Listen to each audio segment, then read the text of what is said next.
வணக்கம் மக்களே, welcome to the Fender show. இன்னைக்கு சொல்ல நம்ம பார்க்க போறது நண்பன் ஒருவன் வந்த பிறகு அப்படின்ற ஒரு தமிழ் மூவியோட ரிவ்யூ.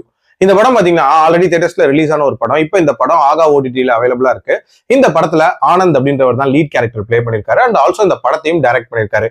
இவரை நீங்க இப்பா பாதியோட நடிப்புல வெளிவந்த மீசை முறுக்கு படம் இருக்குல்ல, அதுல இப்பா பாதியோட தம்பியா இவரை நீங்க பாத்துருக்கலாம். அந்த படத்துல நடிச்சதுனாலயோ என்னவோ தெரியல, அந்த படத்தோட சாயல் அப்படியே நிறைய சீன்கள்ல இந்த படத்துல இருந்துச்சு அப்படின்னே சொல்லலாம். இன்ஃபேக்ட் நிறைய கேரக்டர்ஸையுமே ரீயூஸ் பண்ணிருப்பாங்க. இந்த படமும் ஒரு ஸ்லைஸ் ஆஃப் லைஃப் மூவி தான். அதுவும் ஃப்ரெண்ட்ஷிப் மையமா வச்சு அமைக்கப்பட்ட ஒரு slice of life movie.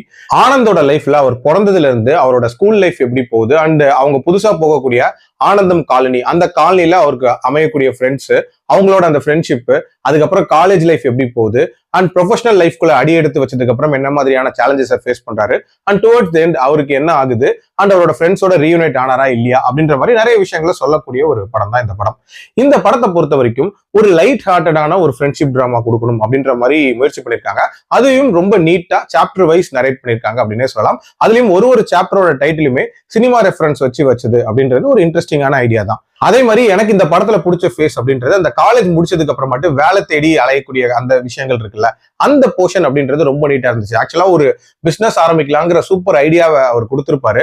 But அதுக்கப்புறம் அது ஒர்க் அவுட் ஆகாம போனதுக்கு அப்புறம் அவர் என்னென்ன மாதிரியான ஸ்ட்ரகிள்ஸை ஃபேஸ் பண்றாரு, என்னென்ன மாதிரியான அவமானங்களை ஃபேஸ் பண்றாரு அண்ட் லவ்ல என்ன மாதிரியான பிரச்சனைகள் வருது, இது எல்லாமே ரொம்ப யதார்த்தமா காட்டியிருப்பாங்க. அதுக்கப்புறம் அந்த ஃபாரின் லைஃப் அப்படின்றதுமே டு அன் எக்ஸ்டென்ட் ஓகேவா இருந்துச்சு அப்படின்னு சொல்லுவேன். பட் பிரச்சனை என்னன்னா, அந்த ஸ்கூல் லைஃபை காட்டின விதமா இருக்கட்டும், காலேஜ் லைஃபை காட்டின விதமா இருக்கட்டும், ரொம்ப ரஷ்அப் பண்ணி காட்டியிருப்பாங்க. பெரிய லெவல்ல டீடைலிங் அப்படின்றதுமே இல்லை அண்ட் பெரிய லெவல்ல ஒரு இம்பாக்டை கொடுக்கவே இல்லை அப்படின்னே சொல்லலாம். ஏதாவது ஒரு ஃபேஸையாவது ஒழுங்கா காட்டியிருக்கலாம் அப்படின்றது என்னோட ஒப்பீனியன். அது மட்டும் இல்லாம இவரோட லைஃபோட அந்த பர்பஸ் அப்படின்றதே அந்த அளவுக்கு கிளியரா இல்லாத மாதிரியான ஒரு ஃபீல்டா இருக்கும். ஆக்சுவலா அவர் ஃபாரின் போவாரு, அங்க என்ன வேலை பாக்குறாரு அப்படின்றதே கிளாரிட்டியோட சொல்லியிருக்க மாட்டாங்க. அவர் என்ன நினைச்சாரு, அதை அச்சீவ் பண்ணாரா அப்படின்ற மாதிரி அந்த விஷயங்கள் எதுவுமே ரொம்ப கிளியரா இருக்காது அப்படின்னே சொல்லலாம்.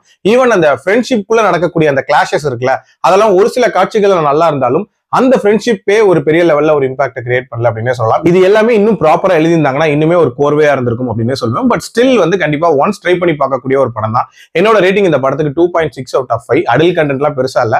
டைம் இருந்தா ட்ரை பண்ணி பாருங்க. மீண்டும் அடுத்த விமர்சனத்தில் சந்திக்கிறேன். நன்றி, வணக்கம்.